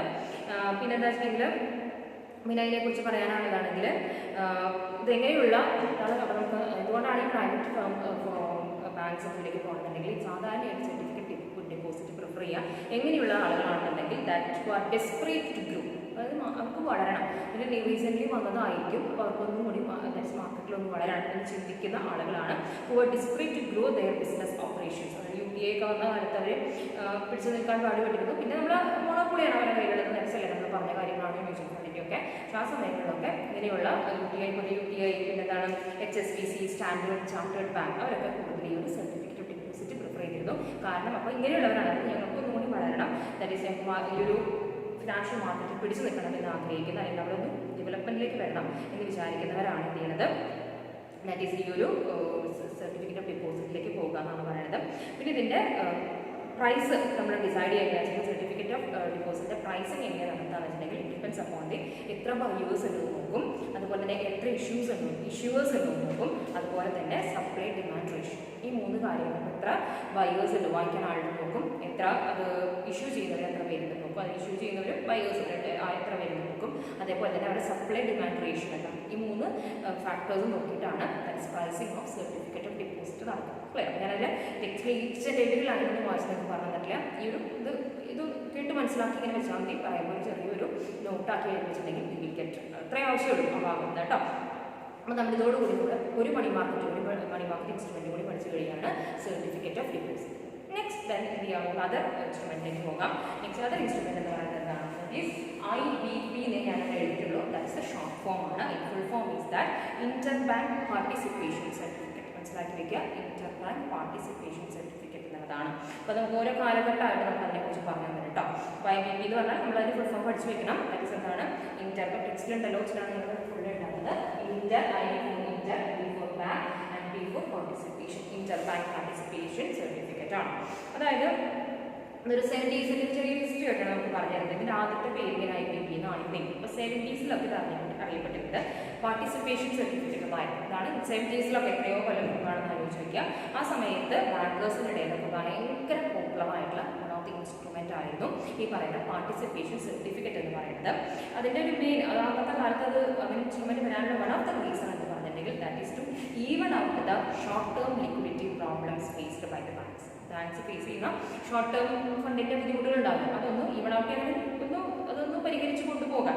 Even out the short term liquidity problems among the banks. അവർക്ക് അസറ്റിൽ ലൈബിലിറ്റിയിലും മിസ്മാച്ച് ഉണ്ടാകുമ്പോഴാണല്ലോ ഫണ്ടിൻ്റെ ഷോർട്ടേജ് വരും. അപ്പോൾ അതൊന്നും ഓവർകം ചെയ്ത് പോകാനായിട്ടാണ് ഈ ഒരു അതായത് നമ്മുടെ IBP വന്നതെന്നാണ് പറയുന്നത്. പക്ഷേ ഒരു 80s ഒക്കെ എത്തിയപ്പോൾ 1980s ആ കാലഘട്ടത്തിൽ വന്നപ്പോൾ അതിൻ്റെ പോപ്പുലാരിറ്റി വളരെയധികം ഡിമിനിഷ് ചെയ്തു പോകുന്നതാണ് പറയുന്നത്. അത്ര വലിയ എന്താണ് വേറെ ഇൻസ്ട്രുമെൻറ്റ്സ് ഒക്കെ വന്ന് പോയി കാണുമായിരിക്കാം. അപ്പോൾ അതുകൊണ്ട് തന്നെ അതിൻ്റെ പോപ്പുലാരിറ്റി അത്രമാത്രം ഉണ്ടായിരുന്നില്ല. അപ്പോൾ 70s അത് തുടങ്ങി 80s ആയപ്പോൾ അതിൻ്റെ പോപ്പുലാരിറ്റി പതുക്കെ കുറഞ്ഞു വന്നു എന്നാണ് പറയുന്നത്. അപ്പോൾ അതിൻ്റെ ആ ഒരു പോപ്പുലാരിറ്റി എന്തുകൊണ്ട് കുറഞ്ഞു അല്ലെങ്കിൽ അതേക്കുറിച്ച് പഠിക്കാൻ ഒരു കമ്മിറ്റീനെ അപ്പോയിൻറ്റ് ചെയ്തു. ആ കമ്മിറ്റിയുടെ പേരാണ് വാഗിൾ കമ്മിറ്റി എന്നാണ് പറയുന്നത്. അവരെന്തെന്നാണ് പറയുന്നത്, അവർ റെക്കമെൻഡേഷൻ ഒരു കമ്മിറ്റി ആണെങ്കിൽ ഒരു കാര്യത്തെക്കുറിച്ച് സ്റ്റഡി നടത്തും. അതിനെക്കുറിച്ച് കുറച്ച് സജഷൻസും റെക്കമെൻഡേഷൻസും ഒക്കെ വയ്ക്കും. On as per their recommendation അനുസരിച്ച് എന്ത് ചെയ്യുന്നതാണ് പറയുന്നത്. And as per the requirements അതിൻ്റെ ഒരു ആഫ്റ്റർ ഇഫക്റ്റ് എന്ന് പറയുന്നതായിരുന്നു revival of the so called participation certificate. ഇതാണ് റിവൈവൽ. എന്താണ് അവരൊന്ന് എന്ത് ചെയ്തു, എന്താ പറയുക, നമ്മൾ മലയാളത്തിലാണെങ്കിൽ ഒന്ന് വീണ്ടെടുത്തു. റിവൈവൽ ഓഫ് എന്താണ് നമുക്ക് അതായത് പാർട്ടിസിപ്പേഷൻ സർട്ടിഫിക്കറ്റ് വീണ്ടെടുത്തു എന്നാണ് പറയുന്നത്. എന്നിട്ട് അതിൻ്റെ വേറൊരു പേരൊക്കെ കൊടുത്ത് നമ്മൾ പറയില്ല, നല്ല ഭംഗിയാക്കി അതിൻ്റെ പേരാണ് നമ്മളിപ്പോൾ പഠിക്കുന്ന Inter bank participation certificate. Clear? അപ്പോൾ അത് ആദ്യം പാർട്ടിസിപ്പേഷൻ സർട്ടിഫിക്കറ്റ് ആയിരുന്നു. ബാങ്കിൽ കമ്മിറ്റിയാണ് അതിൽ നിന്ന് നല്ല അഴിമതിയൊക്കെ തട്ടിയെടുത്ത് കുറച്ച് റെക്കമെൻഡേഷൻസ് ഒക്കെ കൂടെ വെച്ചുകൊണ്ട് അതിനെ IBP എന്ന പേരിൽ അത് പിന്നീട് അറിഞ്ഞു തുടങ്ങിയതാണ് പറയുന്നത്.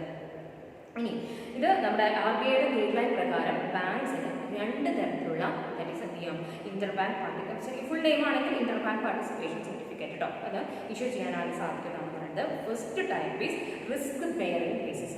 എന്ത് ചെയ്യാം, റിസ്ക് ബെയറിംഗ് ബേസിസിൽ വേണമെങ്കിൽ അവർക്ക് IBP ഇഷ്യൂ ചെയ്യാം. അങ്ങനെ ഇഷ്യൂ ചെയ്യുന്ന IBPയുടെ കാലാവധി എന്ന് പറയുന്നെങ്കിൽ that's from 91 days to 180 days, അതായത് 3 months 6 months അതാണ് അതിൻ്റെ കാലാവധി എന്ന് പറയുന്നത്. അതേസമയം വിത്തൗട്ട് റിസ്ക് ബെയറിംഗ്, അതായത് റിസ്ക് ബെയറിംഗ് ഇല്ലാതെ വേണമെങ്കിലും എന്ത് ചെയ്യാമെന്നാണ് പറയുന്നത്. RBIയുടെ ഗൈഡ് ലൈൻ പ്രകാരം ബാങ്ക്സിന് ഇഷ്യൂ ചെയ്യാവുന്ന 2ാമത്തെ ടൈപ്പാണ് വിത്തൗട്ട് റിസ്ക് ബെയറിംഗ് ബേസിസ് എന്ന് പറയുന്നത്. അതിൻ്റെ മെച്യൂരിറ്റി പീരീഡ് എന്ന് പറയുന്നത്, അതിൻ്റെ ഒരു പീരീഡ് എന്ന് പറയുന്നത് 90 days ആണ്. ക്ലിയർ? അപ്പോൾ അത്രയൊക്കെ തന്നെയാണ് നമുക്ക് അതിനെക്കുറിച്ച് പഠിക്കാനുള്ളൂ. നമ്മൾ കൂടുതൽ മനസ്സിലാക്കേണ്ടത് ഈ IBP എന്ന് പറയുന്നത് ഒരിക്കലും ഇതൊരു മാർക്കറ്റിലേക്ക് വന്ന് ഇൻവെസ്റ്റേഴ്സിൻ്റെ കയ്യിലേക്ക് എത്തത്തില്ല. ഇത് ശരിക്കും that is in between the 4 walls of the bank എന്നാണ് പറയുന്നത്. ബാങ്കിൻ്റെ 4 ചുമരെന്ന് പറയില്ല, നമ്മൾ ഒരു ക്ലാസ് റൂമാണെങ്കിൽ 4 ചുമരുണ്ടാവും, അതിനകത്ത് നടക്കുന്ന കാര്യം അതാണ് ശരിക്കും പറയുന്നത്. IBPC is an instrument circulated within the bank's 4 walls. It is not repeat. അതുകൊണ്ട് തന്നെ അത് നമുക്കൊരു പോപ്പുലർ മണി മാർക്കറ്റ് ഇൻസ്ട്രുമെന്റ് ആയിട്ട് പറയാൻ പറ്റും. കാരണം ജനങ്ങളിലേക്ക് എത്തുന്നില്ല, ഇൻവെസ്റ്റേഴ്സിലേക്ക് എത്തുന്നില്ല. അപ്പോൾ അതുകൊണ്ട് തന്നെ നമുക്കൊരു വളരെ പോപ്പുലർ ആയിട്ടുള്ള മണി മാർക്കറ്റ് ഇൻസ്ട്രുമെന്റ് ഒന്നുമല്ല IBP എന്ന് പറയുന്നത്. ഇറ്റ് ഈസ് ഇതിൻ്റെ ഒരു ഡീലിംഗ്സ് നടക്കുന്നത് എങ്ങനെയാണ് വിത്തിൻ ബാങ്ക്സ് ആൻഡ് ബാങ്ക്സ് ഇത് മാത്രമാണ് അത് നടക്കുന്നത്. ബാങ്ക്സ് ഇഷ്യൂ ചെയ്തിരുന്നതാണ് കേട്ടോ, ബാങ്കേഴ്സ് മാത്രം ഇഷ്യൂ ചെയ്തിരുന്ന സംഭവമാണ്. വിത്തിൻ 4 walls ഓഫ് ദി ബാങ്ക്സിൽ ആണ് നടക്കുന്നത്. ക്ലിയർ? അപ്പോൾ അത്രയാണ് നമുക്ക് അതിനെക്കുറിച്ച് കാര്യങ്ങളുള്ളൂ. ഇന്റർ ബാങ്ക് പാർട്ടിസിപ്പേഷൻ സർട്ടിഫിക്കറ്റ് എന്ന് പറയുന്നത്. ക്ലിയർ? അപ്പോൾ നമ്മുടെ ഒരു മണി മാർക്കറ്റ് ഇൻസ്ട്രുമെന്റ് കൂടി കഴിഞ്ഞു. അടുത്ത നമ്മൾ ഡിസ്കസ് ചെയ്യുന്നത് ദാറ്റ് ഈസ് എന്താണ്, ICDs എന്നാണ് എഴുതിയിട്ടുണ്ട്. That is inter corporate deposits. ഓരോന്നിൻ്റെയും ഫുൾ ഫോമുകളൊക്കെ മാറിപ്പോയത്. നെക്സ്റ്റ് നമ്മൾ പറയാൻ പോകുന്നത് ഇന്റർ കോർപ്പറേറ്റ്. D എപ്പോഴും എന്തായിരിക്കും, ദാറ്റ് സ്റ്റാൻഡ്സ് ഫോർ ഡെപ്പോസിറ്റ്സ്. അപ്പോൾ അങ്ങനെ പഠിക്കുക നമ്മൾ. I എപ്പോഴും ഇന്റർ ആയിരിക്കാം എന്നുള്ള കിട്ടിയില്ല, അങ്ങനെ ഒരു പാട്ട് പഠിച്ചെടുത്തിട്ടുണ്ടെങ്കിൽ നമുക്ക് എളുപ്പം എഴുതാം. അല്ലാതെ ഫുൾ ഫോമുകളൊന്നും തെറ്റി എഴുതരുത്. അപ്പോൾ നമ്മൾ പഠിക്കുന്നത് next is inter corporate deposits അഥവാ ICDs ആണ് നമ്മൾ ഡിസ്കസ് ചെയ്യാൻ പോകുന്നത്. അതിന് കോമൺലി അങ്ങനെ നമ്മൾ ഫുൾ പേരിലും ഇതിനെ വിളിക്കാറില്ല എന്നാണ് പറയുന്നത്. ICDs തന്നെയാണ് നമ്മൾ പറയുന്നത്. കോമൺലി കോൾഡ് ആസ് ICDs എന്നാണ് പറയുന്നത്. ഇത് ഒരു ഷോർട്ട് ടേം അല്ലെ, മണി മാർക്കറ്റാണ് നമ്മൾ പഠിക്കുന്നത്, അതുകൊണ്ട് തന്നെ ഷോർട്ട് ടേം തന്നെയാണ്. ഇത് നമ്മുടെ ബാങ്കിൻ്റെ ജോലികൾക്കുള്ളിലൊന്നല്ല. That is outside the normal banking channels. ഒരു നോർമൽ ആയിട്ടുള്ള ബാങ്കിങ് ചാനൽസിൻ്റെ പുറത്തേക്കും കൂടി അതിൻ്റെ ഒരു എന്താണ് പരിധി ആ ലിമിറ്റ് വിട്ടു പോകുന്ന അല്ലെങ്കിൽ അതിൻ്റെ അപ്പുറത്തേക്ക് ഒരു ഡീലിംഗ് നടക്കുന്ന ഇൻസ്ട്രുമെൻ്റ് ആണ് ഈ ICDs എന്ന് പറയുന്നത്. The ICDs market has grown to significant proportions in the overall money market scenario because ഇത് വളരെയധികം എന്താണ് പെട്ടെന്ന് തന്നെ വളർച്ചയിലേക്ക് വളരെ ഗ്രോത്തിലേക്ക് വന്നിട്ടുള്ള ഒരു ഗ്രോയിങ് സ്റ്റേജിലേക്ക് വന്നിട്ടുള്ള one of the money market instrument ആണെന്ന് പറയുന്നത്. പക്ഷെ അത് വെറുതെ അല്ല അങ്ങനെ വന്നത്, കാരണം അതിന് അതിൻ്റേതായിട്ടുള്ള ചില യുണീക്ക് ഫീച്ചേഴ്സ് എന്നതാണ് പറയുന്നത്. യുണീക്ക് എന്ന് എന്താണ് അല്ലേ, അത് മാത്രമല്ല നമ്മുടെ ബാങ്ക് അക്കൗണ്ട് നമ്പർ ഇത് യുണീക്കാണ്. നമ്മുടെ ബാങ്ക് അക്കൗണ്ട് നമ്പർ വേറെ ആർക്കും ഉണ്ടായിരിക്കില്ല അല്ലേ. അപ്പോൾ എൻ്റെ ബാങ്ക് അക്കൗണ്ട് നമ്പർ ഒരിക്കലും നിങ്ങളുടെ ആയിരിക്കില്ല, എല്ലാവരുടെയും വ്യത്യാസം. അപ്പോൾ യുണീക്ക് എന്ന് പറഞ്ഞാൽ അതാണ്, നിങ്ങൾക്ക് അറിയുന്നുണ്ടായിരിക്കും.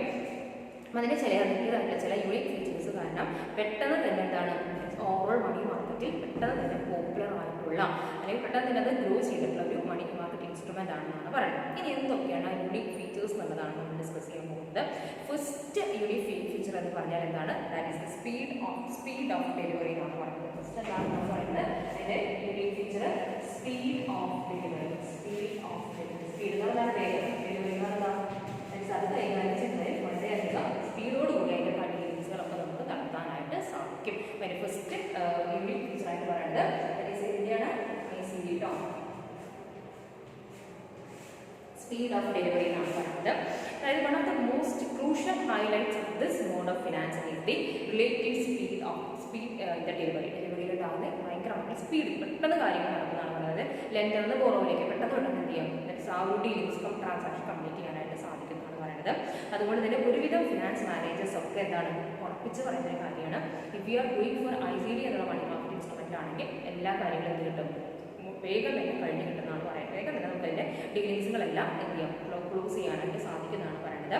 ഇതിൻ്റെ ഇത് നമുക്ക് വലിയ ഭയങ്കരമായിട്ടുള്ള ഇതിലൊന്നും വേണ്ട. ഈവൻ ത്രൂ ടെലിഫോൺ വഴി നമുക്ക് ഇതിൻ്റെ കാര്യങ്ങളൊക്കെ നടത്താമെന്നാണ് പറയുന്നത്. And dealing can be close in A span of 2 days. അതുകൊണ്ട് 2 ദിവസം അതിൻ്റെ എല്ലാ ഡീലിങ്സ് നടത്താനായിട്ട് നമുക്ക് ആവശ്യം വരുമെന്നാണ് പറയുന്നത്. അപ്പോൾ ഒരു ടെലിഫോൺ വഴി വരെ നമുക്ക് എന്ത് ചെയ്യാം ഡീലിങ്സ് നടത്തി വിത്തിൻ 2 days കാര്യങ്ങളെല്ലാം തീർക്കാൻ പറ്റുന്ന ഒരു മണി മാർക്കറ്റ് ഇൻസ്ട്രുമെൻ്റ് ആണ് ICDs എന്ന് പറയുന്നത്. At times borrower need not even ആണ് എന്ന് പറയുന്നത്. ദാറ്റ് ഇസ് ബോറോ ചെയ്യുന്ന ആൾ ലെൻഡറെ കാണണമെന്നോ അല്ലെങ്കിൽ ബോറോവറെ കാണണമെന്നോ അങ്ങനെയുള്ള ഭയങ്കരമായിട്ടുള്ള ഒരു ഫോർമലായിട്ടുള്ള പ്രൊസീജിയേഴ്സും ഇതിനകത്തില്ല എന്നാണ് പറയുന്നത്. And usually the period of ICD എന്ന് പറയുന്നത് 90 to 180 days ആയിരിക്കും. അത് ഓർത്തിരിക്കുകയാണ്. ഇതിൻ്റെ ഒരു 3 months 6 months എന്നത് എല്ലാത്തിലും എല്ലാ ടൈംസ് അങ്ങനെ പറഞ്ഞു അതുകൊണ്ട് എല്ലാ ഏരിയയ്ക്കാനല്ല പഠിക്കുമ്പോൾ കുറച്ച് കോമൺ ആയിട്ടുള്ള എന്ത് ചെയ്യാം മനസ്സിലേക്ക് കൊണ്ടുവരിക പഠിച്ചേ പറ്റും. അപ്പോൾ ഓരോന്നിൻ്റെയും ക്യാരക്ടറിസ്റ്റിക്സുകൾ അറിഞ്ഞിരിക്കണം. അപ്പോൾ 90 to 180 days ആണ് സാധാരണ that is period of ICD എന്ന് പറയുന്നത്. അപ്പോൾ എന്താണ് ICDയുടെ ഫസ്റ്റ് ക്യാരക്ടറിസ്റ്റിക് യൂണിക് ഫീച്ചർ എന്താണ്? സ്പീഡ് ഓഫ് ഡെലിവറി ആണ്. വലിയ ബുദ്ധിമുട്ടുകളൊന്നും ഇല്ലാതെ 2 ദിവസത്തിൻ്റെ ഡീലിങ്സുകളെല്ലാം നടത്താം. നമുക്ക് ലെൻഡറയോ ബോറോയോ ഒന്നും പരസ്പരം കാണണം തന്നെയില്ല. ടെലിഫോൺ കോൾ വഴി നമുക്ക് അതിൻ്റെ ഡീലിങ്സുകൾ നടത്താം. പിന്നെ അതിന് പറയുന്നതാണ് ദാറ്റ് ഈസ് ക്വാണ്ടം. അതിൻ്റെ യൂണിക് ഫീച്ചറാണ് quantum. Quantity wise amount wise, the quantum of amount wise എന്നാണ് പറയുന്നത്. Each transaction usually involves a significant amount of say rupees 50 lakh to rupees 1 crore എന്നാണ് പറയുന്നത്. അപ്പോൾ അതിൻ്റെ ഒരു യൂഷ്വലി അതിൻ്റെ ഒരു ട്രാൻസാക്ഷൻ്റെ ഒരു ഡീലിംഗ് എന്ന് പറയുന്നത് എന്താണ്? It is from 50 lakh to 1 crore ആണ്. അപ്പോൾ അതിൻ്റെ എമൗണ്ട് ഓഫ് മണി ഒന്ന് നോക്കി വയ്ക്കുക. അപ്പോൾ അതാണ് പെട്ടെന്ന് തന്നെ നമുക്ക് എന്ത് ചെയ്യാം നമുക്ക് ഈ ആവശ്യത്തിന് പെട്ടെന്ന് തന്നെ കിട്ടുന്ന വിധത്തിലാണ്. അതാണ് പറയുന്നത് each transaction usually involves A significant വളരെ വലിയൊരു എമൗണ്ട് തന്നെ ഒരു ട്രാൻസാക്ഷൻ ഉണ്ടായിരിക്കും. നമുക്ക് ഏകദേശം നമ്മുടെ കാര്യങ്ങൾ നിർത്തിയിരിക്കുന്ന വിധത്തിലുള്ള എമൗണ്ട് അതിനകത്തുണ്ടായിരിക്കും. അതായത് 50 ലക്ഷം തൊട്ട് 1 കോടി അല്ലേ അത്യാവശ്യമാണ്.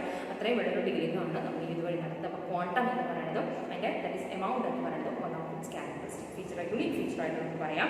പിന്നെ പറയുന്നത് പ്ലേയേഴ്സ് ആണ്. എന്താണ് പ്ലേയേഴ്സ്? നെക്സ്റ്റ് ആയിട്ട് കാര്യം പറയുന്നതാണ് അതിൻ്റെ യൂണിക് ഫീച്ചേഴ്സ്. അതിൻ്റെ പ്ലേയേഴ്സുകളാണ് അതിൻ്റെ ഡീൽ ചെയ്യുന്നവർ ആരാണ് പ്ലേയേഴ്സ് പറയുന്നത്. ഇതിനകത്ത് both borrowers and lenders are usually companies. മനസ്സിലാക്കിയിട്ട് ഇൻഡിവിജ്വൽസ് ഒന്നും ഇതുമായിട്ട് ഡീലിംഗ് നടത്താറില്ല. ബോറോവറും ലെൻഡറും ആര് തന്നെയായിരിക്കും? കമ്പനീസുകളായിരിക്കും. കടം കൊടുക്കുന്നതും കടം വാങ്ങിക്കുന്നതും ആര് തന്നെയാണ്? കമ്പനീസുകളായിരിക്കും എന്നാണ് പറയുന്നത്. അപ്പോൾ അതിൻ്റെ ഒരു യൂണിക് ഫീച്ചറാണ്. അപ്പോൾ ഇൻഡിവിജ്വൽ ഒന്നും അവിടെ വരുന്നില്ല. അപ്പോൾ കാരണം വലിയ വലിയ ഡീലിങ്സാണ്. അതായത് 50 to 1 crore വരെയുള്ള ഡീലിങ്സുകളാണ് നടക്കുന്നത്. അതുകൊണ്ട് തന്നെ അതിൻ്റെ പ്ലേയേഴ്സ് എന്ന് പറഞ്ഞാൽ ആര് മാത്രമേ ഉണ്ടായിരിക്കുള്ളൂ? യൂഷ്വലി കമ്പനീസ് ആയിരിക്കും എന്നാണ് പറയുന്നത്. ആൻഡ് അതിന് ഫോർത്തായിട്ട് പറയുന്നതാണ് ദാറ്റ് ഈസ് ഇന്റർമീഡിയറീസ് എന്നാണ് പറയുന്നത്. പ്രത്യേകം ഓർക്കേണ്ടതാണ്. ഇതിനാണ് പ്രത്യേകം ആരുണ്ടാകുന്നത് can be done without any intermediaries എന്നാണ് പറയുന്നത്. ഇത് വരുമ്പോഴാണ് കൂടുതൽ എന്ത് ചെയ്യുക നേരം വൈകാനും കുറേ ഫോർമൽ പ്രൊസീജിയേഴ്സ് ഒക്കെ വരാനുള്ള നോ മാർക്കറ്റ് ഓക്കെ ഇന്റർമീഡിയറ്റ്സ് ഇങ്ങനെയാണ് പറയുന്നത്. Okay sorry no market can അതായത് ഈ ഒരു ആസ് യൂഷ്വൽ ഇൻസ്ട്രുമെന്റ് പോലെ തന്നെ ICD market is no exception എന്നാണ് പറയുന്നത്. Okay A large number of syndication agents, finance companies, merchant banks are very active എന്നാണ് പറയുന്നത്. അതായത് ഈ ഒരു അതാണ് അതിന് പ്രത്യേകത. ഓക്കെ ICD എന്ന് പറയുന്നത് അതായത് ഇങ്ങനെയുള്ള അതനുസരിച്ചും നമ്മൾ എന്താണ് ഇന്റർമീഡിയറ്റ്സ് ചെയ്യുന്നുണ്ട്. They are playing an active role. ഒരു നല്ലൊരു ആക്റ്റീവ് റോൾ പ്ലേ ചെയ്യുന്നുണ്ട്. That is boosting up this instrument boost ചെയ്യാൻ അതിൻ്റെ ഒരു ഡീലിങ്സ് പെട്ടെന്ന് തന്നെ നടത്താനായിട്ട് എന്ത് ചെയ്യുന്നുണ്ട്. ഞാൻ പറഞ്ഞിരുന്നത് മറ്റ് ക്ലിയർ ചെയ്ത് പറഞ്ഞിരുന്നു, കറക്റ്റ് ചെയ്ത് പറഞ്ഞിരുന്നു.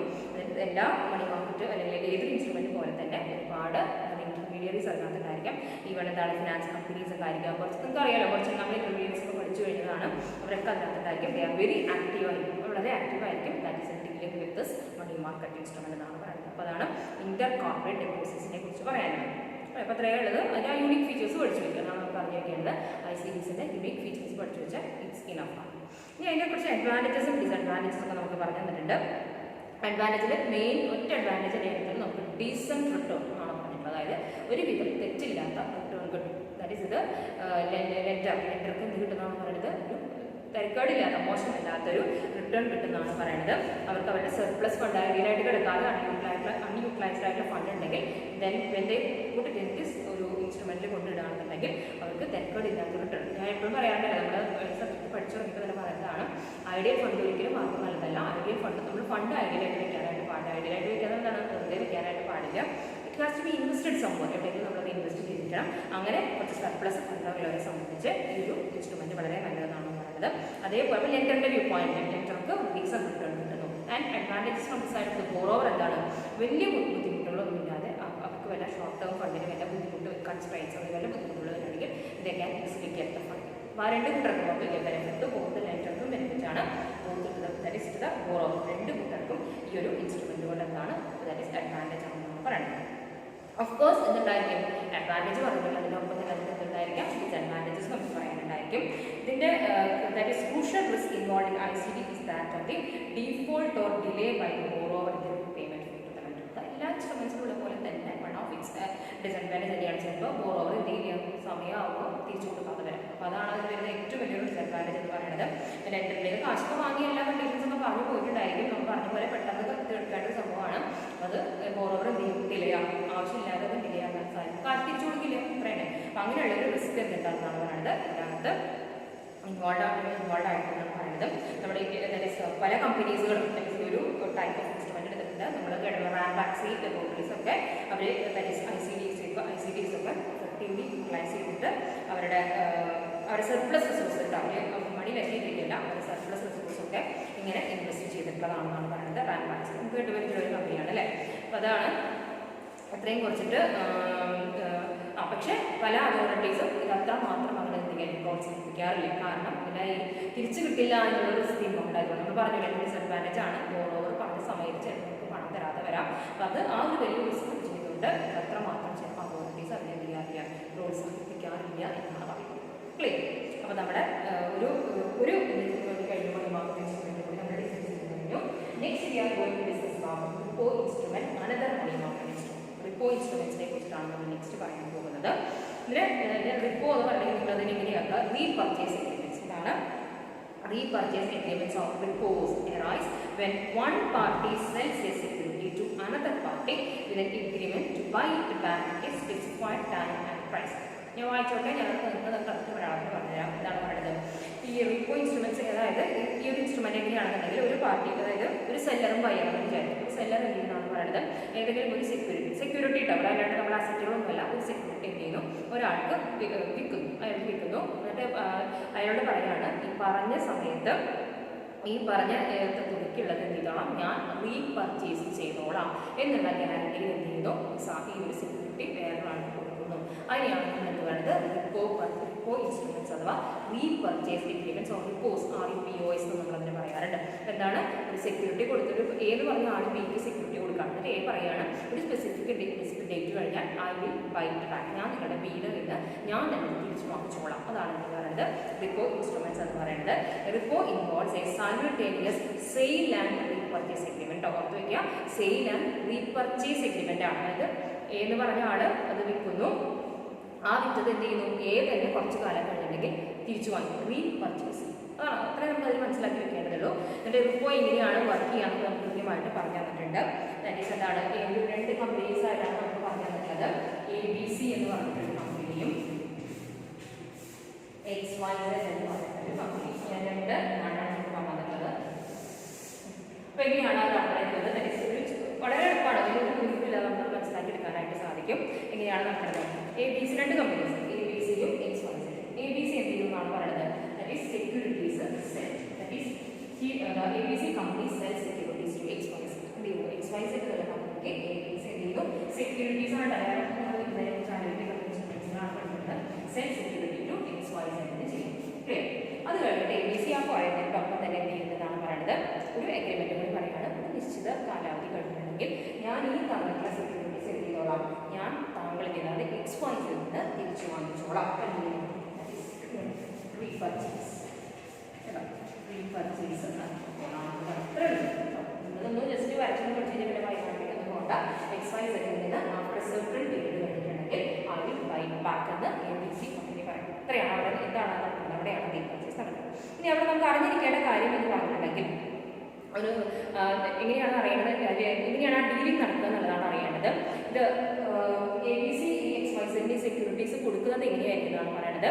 ദാറ്റ് ഈസ് ഒരു സാധാ അതിന് ഫേസ് വാല്യൂ തന്നെയായിരിക്കും കൊടുക്കുക എന്നുള്ളത്. ഫോർ എക്സാമ്പിൾ ഫേസ് വാല്യൂ 100 ആണ്, ഞാൻ എക്സാമ്പിൾ ആണ് പറയുന്നത്, 100 ആണെന്ന് വിചാരിക്കും.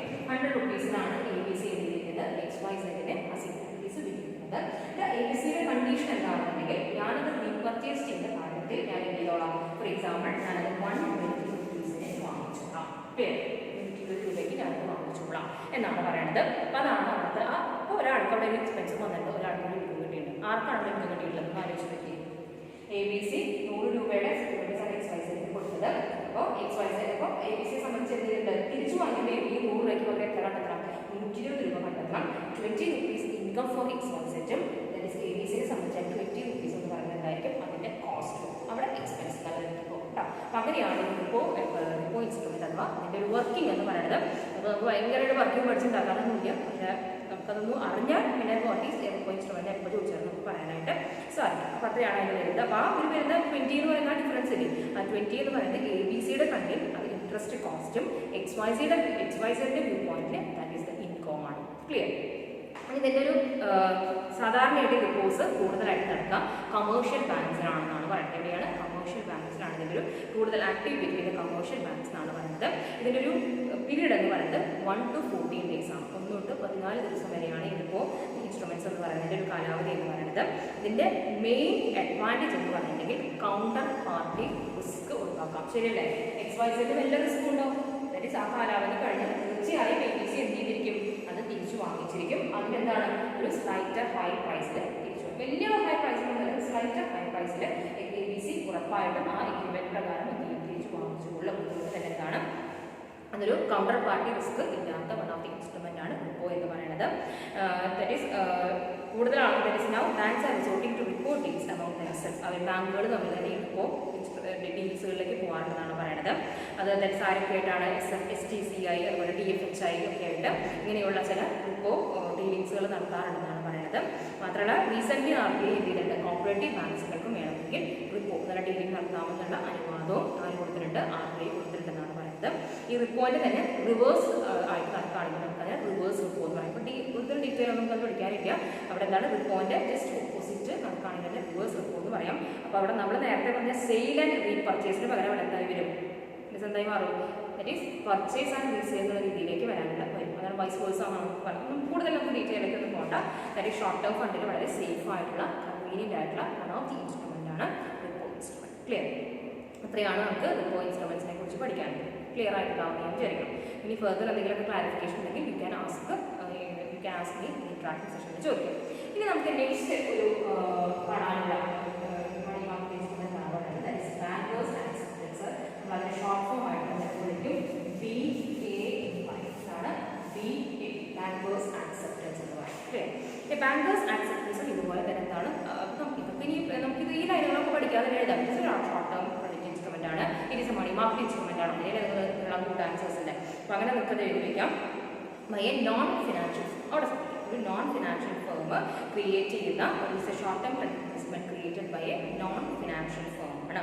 അതായത് ദാറ്റ് ഇസ് ബാങ്കേഴ്സ് ആക്സെപ്റ്റൻസ് എന്നുണ്ടെങ്കിൽ നമ്മൾ മനസ്സിലാക്കുക. അതായത് ഒരു ബില്ല് ഡ്രോ ചെയ്തിരിക്കുകയായിരിക്കും. ആ ബില്ല് നമുക്ക് അത് കിട്ടാൻ ബുദ്ധിമുട്ടാണെങ്കിൽ നമുക്ക് ബാങ്കിൻ്റെ അടുത്ത് കൊണ്ടുപോയി ഒരു ഗ്യാരണ്ടി പറയും. അപ്പോൾ ബാങ്ക് പറയും ഓക്കെ ഞങ്ങൾ ഇതിൻ്റെ പേയ്മെൻറ്റ് നടത്തിക്കൊള്ളാം. അങ്ങനെ ഒരു ഗ്യാരണ്ടി എടുക്കാം. ബാങ്ക് അത് ആക്സെപ്റ്റ് ചെയ്യും. കേട്ടോ, അതാണ് ബാങ്കേഴ്സ് ആക്സെപ്റ്റൻസ് പറയുന്നത്.